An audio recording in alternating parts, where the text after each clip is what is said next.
أعوذ بالله من الشيطان الرجيم بسم الله الرحمن الرحيم الحمد لله رب العالمين الرحمن الرحيم مالك يوم الدين إياك نعبد وإياك نستعين اهدنا الصراط المستقيم صراط الذين أنعمت عليهم غير المغضوب عليهم ولا الضالين آمين আলহামদুলিল্লাহ শুকর আলহামদুলিল্লাহ আল্লাহ তাআলা পবিত্র কোরআনে 114টা সূরা নাযিল করেছেন। তার মধ্যে প্রথম সূরাটাই হচ্ছে সূরা ফাতিহা। সূরা ফাতিহাকে পবিত্র কোরআনের সার অংশ বলা হয়। এতে আসলে আল্লাহ তাআলার প্রশংসা বা আল্লাহর ইবাদত করা হয়েছে এবং সেই সাথে আল্লাহর কাছে সাহায্য চাওয়া হয়েছে এবং এতে শেখানো হয়েছে কিভাবে আল্লাহর কাছে সাহায্য চাইতে হয়।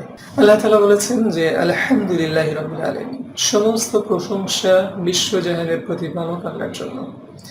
কেন? আসলে মহান আল্লাহ তাআলা যিনি সৃষ্টিকর্তা, সমগ্র অস্তিত্বকে সৃষ্টি করেছেন, সৃষ্টি জগতের সব কিছুকে সৃষ্টিও করেছেন এবং তিনি নিজেই প্রতিপালনের দায়িত্ব নিয়েছেন। সবকিছু, সকল অস্তিত্বকে তিনি অস্তিত্বে টিকিয়ে রেখেছেন, সর্বদা হেফাজত করতেছেন। ওয়ালা ইয়াউদুহু হিফযুহুমা, এগুলোকে হেফাজত করতে তার কোনো ক্লান্তিও হচ্ছে না। আলহামদুলিল্লাহ।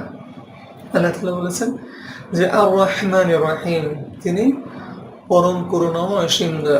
তিনি পরম করুণাময়। কেন করুণাময়? কারণ করুণা করেই তিনি এই নিয়ামতগুলোকে, সৃষ্টি জগৎকে স্থিতিশীল রেখেছেন। অবিশ্বাসীরাও এই সমস্ত করুণার দ্বারা উপকৃত হচ্ছে, করুণায় সিক্ত হয়ে আছে, কিন্তু তারা জানে না যে এই সবই সৃষ্টি জগতের সব কিছুই লৌকিক যা কিছু আছে, সাধারণ স্বাভাবিক বাস্তবিক যা কিছু আছে সব কিছুই সৃষ্টিকর্তার প্রতিপালনে আছে। এটা তারা অস্বীকার করে, কিন্তু তবুও করুণা করে আল্লাহ তাআলা এই নিয়ামতগুলো তাদেরকে ভোগ করার অবকাশ দিচ্ছেন। আর আল্লাহ তাআলা বলেছেন রহমান রহিম, তিনি রহিম। রহিম মানে হচ্ছে দয়াময়, ক্ষমা করার সাথে দয়ার সম্পর্ক।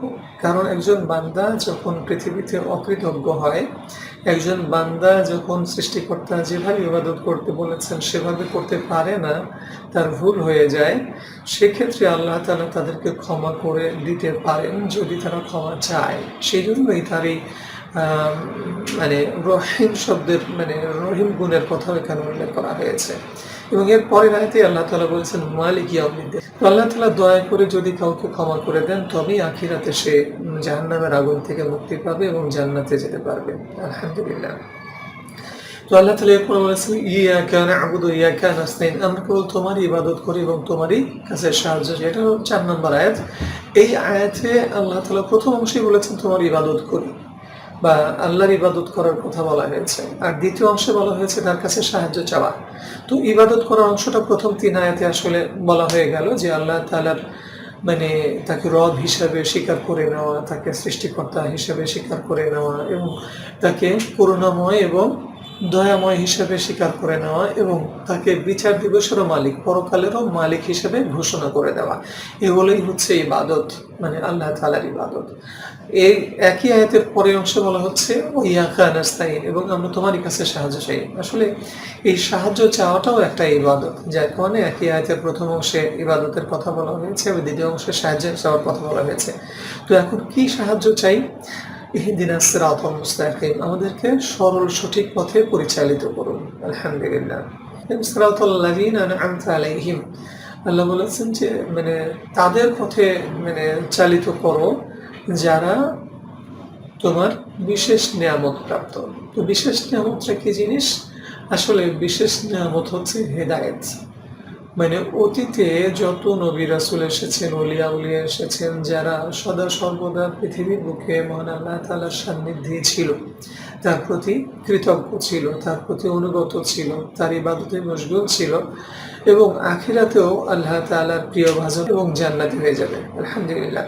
তো এই সমস্ত বান্দাদের পথ আমাদেরকে অনুসরণ করতে চাই আর কি। ইয়া রাব্বুল আলামিন আমাদেরকে ইহদিনাস সিরাতাল মুস্তাকিম, আমাদেরকে সরল সঠিক পথে পরিচালিত করুন, যারা আপনার বিশেষ নিয়ামত প্রাপ্ত, যারা জান্নাতি হয়ে গেছে।